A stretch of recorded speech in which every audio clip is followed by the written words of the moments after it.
Sanibonani, uSomandla lokhulumayo. Ngithi angidlulise nje namhlanje udaba oluthinta impilo yami ne. Bengithi lo daba ngizoliyeka lidlule but inkinga yakhona usisi ongine attitude. Ake ngiqale ngilibeke ne. I think it was February if I'm not mistaken. I went to Capitec and try ukuthatha credit card, and then they were offering me a credit card worth 80,000 ne. And then I told myself ukuthi no, ngizoya ebranchini. And then ngaya ke branchini, and then usisi it was a Midway Mall eNewlands. And then ngaya ke Midway Mall ngafuna credit card, and then usisi wayengisiza wabiza imanager yasondela yangisiza yase ithi ke kunama document ashoda engingawaphethe, icela ukuthi ngilindele imessage ezongena kusasa ukuthi ngiyaqualify for ukuthatha credit card, noma kune message kune phone number eqala ngo-021 neqala ngo-087 if I'm not mistaken ezofona kusasa ngingayizibi. Okay, no sharp ne, thatha ilontuzana imoto ngihambe ngibuyele ekhaya. And then I was driving to Enkandla the following day, and then the number at 021 yafona, and then I was driving, and then ngayiphendula yonke into ngayixoxa indaba ethinta imali phakathi, and then ngavuma nami regarding ukuthi I thought maybe it's related to a credit card, and then because ama information bengibuza wona ayingathi ama message kwangathi imiyalezo noma imibuzo eqondene nento ade ngiyoyenza izolo, because I even told usisi ukuthi no, mina nginankinga nezikweleti ngikhokhela kahle, yabo. So angiboni ukuthi khona into enenkinga imali nezikweleti, wathi no because of ukhokha imali engaka, so sicela ukuthi siyinciphise kanje. And I was driving, and then ngamtshela ngathi mina yazi ngiya driving ngingakhona, kodwa lokho khuluma if it's related to a credit card wathi ya ngizokufonela manje ne, ngizobafonela manje abaka Capitec ngikhulumise nabo, because I was asking usisi ukuthi malana ne credit card kwenzakalani ngayo, yabo. And then waxhuma i-call ukuthi ngigcine ngibatholile labantu ba Capitec, ngibuze mina bese siyazi uthe namhlanje uzofona inamba kanje, and ngiyona le number, and indaba ye credit card kwenzakalani. Usisi wathi khona asazoyibheka kwi system, wabheka system, and then lo wasethi mina accept i-mandate lo wa debt review. And then I accepted mandate because I was driving, and then wasethi no, ikwethu zakho sezincane usuzokhokha kanje.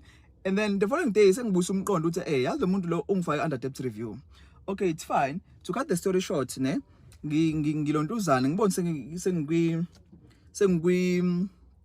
sengikwi under ilontuzana i-debt review. So ngithathe ilontuzana ifoni, ngizama ukufona, ngizama ukuthi ngifonele lo sisi lo owaka debt review. So mangimfonela lo sisi waka debt review, emva kwalapho mase ethi yena ngingenile ka debt review, angikwazi ukuthi ngiphume because usengifakile mina, ngivume yonke into. Ngithi mina yasisi into enkinga ukuthi yonke into ubungibuza yona I thought regarding it's all about i-credit card, because izolo bengiyo-apply i-credit card, and then kuthiwa kunenamba ezongena kanje, and then inamba isiyangena sengiyavuma yonke into because I thought yonke into ihambisana nalento le ne-credit card. Angithe ngitokudla bese ngithi ngilami ngekhadi leli kwena. So emva kwalapho ngilontuzana usisi angilwisa athi yena ngiyakwazi ukuthi angikhiphe under debt review because usengifakile ne. Emva kwalapho ngimtshela ngithi mina yazi mfethu bengayona inhloso yami ukuthi ngingena under debt review because mina ikwethu zami ngiyakwazi ukukhokhela imali ne, yonke into enginayo ngiyakwazi ukukhokhela kahle futhi ne. So engicela kuwena, ngicela ukuthi ungikhiphe under debt review. Athi usisi ngeke ngikwazi ukukhipha futhi if ufuna ngikukhiphe kumele ulethe 6,000. And then sagcina sixabana nosisi, wangidlulisela kwabanye nabanye, lokho ngifona ibanjwa abanye ifoni ngasayibambe ngasakhulumi, and then wathi uzongikhipha, ngeke ngikhiphe, kumele ngikhokhe 1.5 per month for 3 months. Ngathi mina bengeke ngikwazi ukuthi ngiyofuna i-credit card if ngino 6,000 ohlele ngaphandle ebank engizokwazi ukuthi ngikhokhele ukuthi ungikhiphe kwinto ebengafuna nokuthi ngingene kuyo. And even sikhuluma nawe nefoni bengikulokho ngikubuza indaba ye-credit card, and yonke into mbimala ne-credit card. Wena uthe ususuka usungithethe mina asikho se-credit card, ngathi mina isidingo se-credit card ngiyasibona because of maybe bengizoqala ibhizinisi ngalo 80, if ngithola 80 noma 60 noma 70 noma 40,000, yabo. And then wathi usisi mina sengingenile ngeke ngikwazi ukuphuma ne. I tried ukufona kwenye indawo, nakhona inamba kasisi ngayithola because of kwakumele ngimsendele something ku WhatsApp, then ngaba nenamba yakhe ke khona lapho. Ngamfonela ko lo sisi, ngalikhohle igama lakhe usenza debt review. Okay, bazama ukungisendela i17.2 rejection letter because ngafaka i-airtime ka 400 rand lokho ngifonela kwathiwa ngifonela ama bureaus because of West Bank was involved uCapitec uFNB because of angithi ngibhenka nabo vele nanezinto zami iningi ikweletu ngithatha ngakho khona. Emva kwalapho ke kuleso sigaba leso ngithathe iphone call ngifonele ama bureaus mangifonela ama bureaus and then bathi kumina angifonele enye bureau angazi ama bureau mangaki angazi ma call mangaki engangafonela kwesikhathi ngithi ngiyafona ngikhuluma nomuntu vele enqama ucingo bengicaya phansi phinde ngiyichaze komunye ukuthi kwenzakalani empilweni yami ngale daba engilifonelayo because mina ngangiyofuna credit card and then the following day kwathiwa ngilinde inamba kanje ezofona and then inamba yangena ngayi answer inamba ngavuma yonke into abayikhuluma ngayo because I thought everything was related to ilontuzana credit card. So kumele lokho ngichaza lokho manqama uyikhona nomunye athi fonela laba ngifonele laba ngifonele ONC bani ONCS noma ONC bani noma bureaus la amanye o entrepreneur bureaus noma bani angisazi ngisakhumbula kanjani.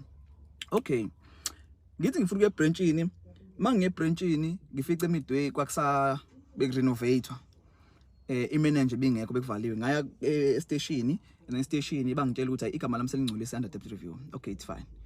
Then uhambe isikhathi ngabona okay imandate yakho ikhona because it was 16.8 ekumele ngikukhokhe imandate le abangi-acceptile. Okay it's fine. Ngaye midway ngacela ngathi ngicela ukuthi bangikhanselele imandate le yaka lontuzana because i-rejection letter sebeyisendile. Okay bayikhanseleke lontuzana i-rejection letter ilontuzana imandate leyo. Evaka lapho ipin 65276 thatha le mali leyana khona le mali lapho nje kwa le mali lapho ngikhiphe yona uhle yona lethi card lami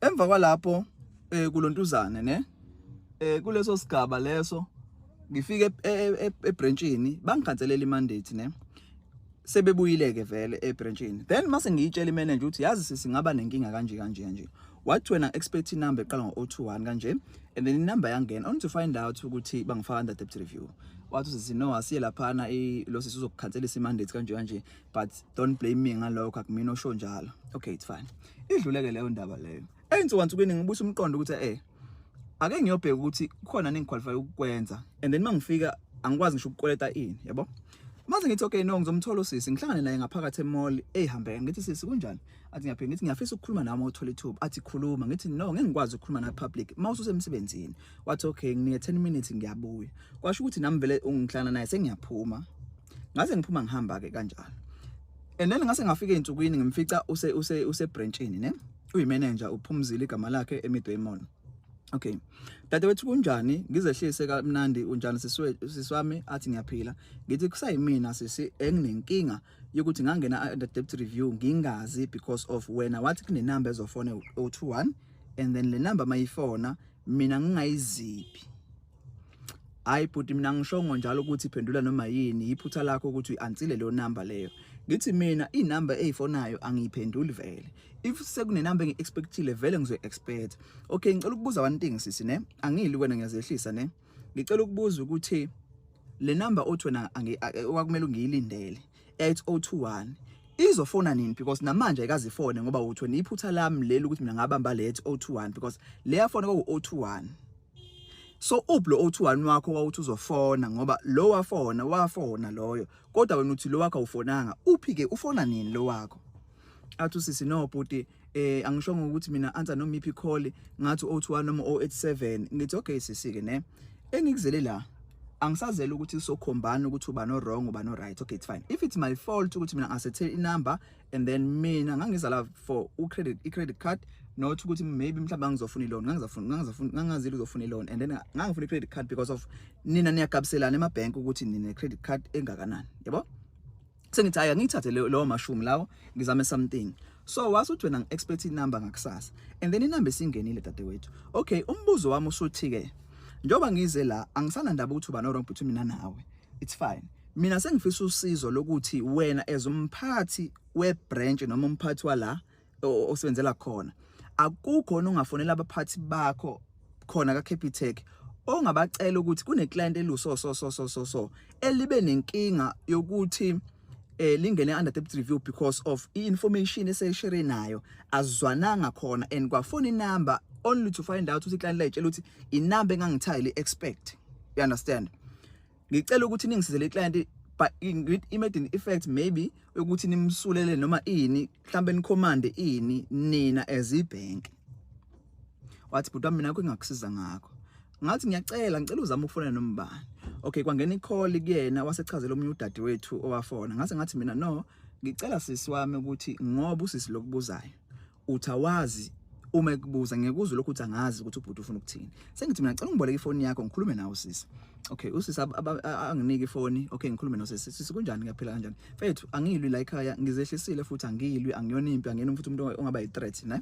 So into engiyidinga nomuntu engiyifuna la ekhaya. So ngifisa ukusizakala ngoba sengisecaleni lokuthi under date review and igama lami selonakile angisana ndaba uthi uba no wrong between mina no sis kodwa engifisa ukuthi kulungiseke impilo yami because of angisakazi kwenza lutho. It's fine ukuthi ukwakhe kuyaqhubeka akunankinga ngilwi naye kodwa ngesimo sokuthi yena wayithanga expect lo number ngai expect number ke mina ngai answer ngitshela ukuthi iqondene nento engiyifisayo. Sengifisa ukusizakala through banking ngoba naye ngoba nesikhundla emsebenzini showcase ukukhona iauthority engakwazi ukuyenza noma ikhona into engakwazi ukuyenza khona emsebenzini. You understand? Hence umuntu onamandla emsebenzini. So ngiyacabanga ukuthi ngoba naye eyasondela kulo sisi wayezongisiza it's because wasondela ngoba vele umphathi. Okay, athi uthi no mbuyisela ucingo ngizomchazela. Amchazele lo sisi lo ne akhulume naye amchazele isikhathi eside siphele isikhathi eside ngempela.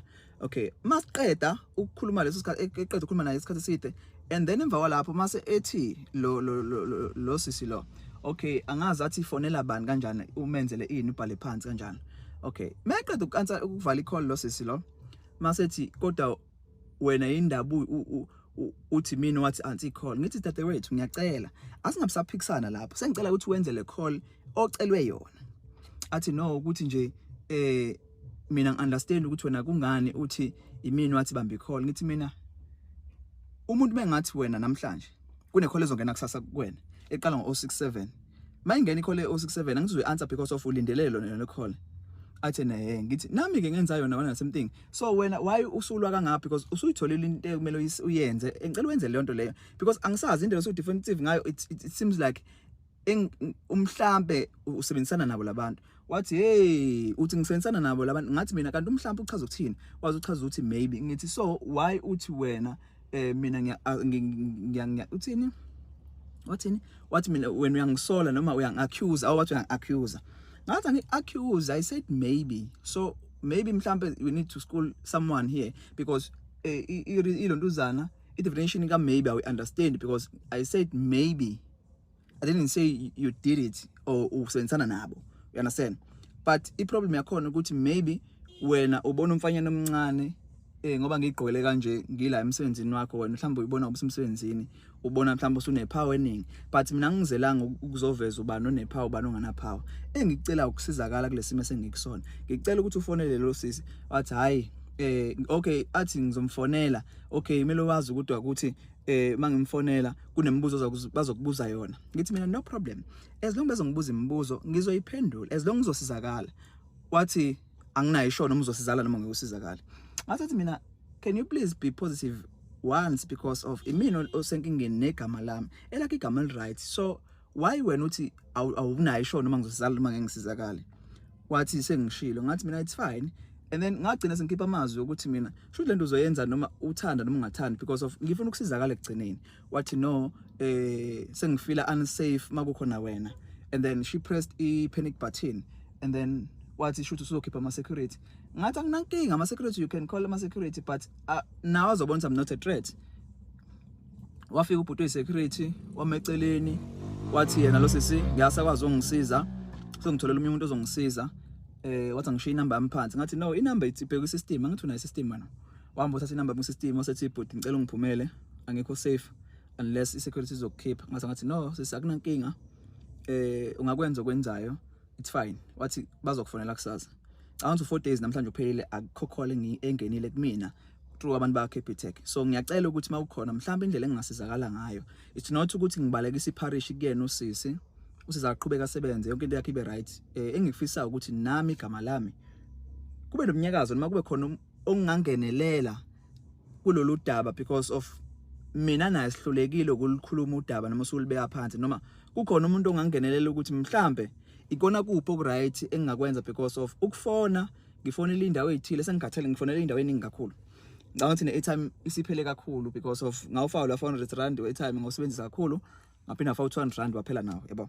So engicela ukuthi ngithola mhlawumbe umhlahlandlela okwazi ukwenza okunye noma ngithola okunye okungangisiza noma enye indlela engangilekelela noma umuntu mhlambe ongaphezulu kwakhe mhlambe osebenza eCapitec mhlambe ongakwazi ukuthi angenele lo daba ngisizakale because uCapitec ngiyamthanda siphathana kahle naye nje noma ebuya anciphisa ilontuzana nje inetwork mawufuna ukwithdraw abuye benezikhathi zakhe kodwa nje ngiyamthanda kakhulu kodwa ngicela nje ukuthi makukhona ongasiza igama la sizophumzile siyabona.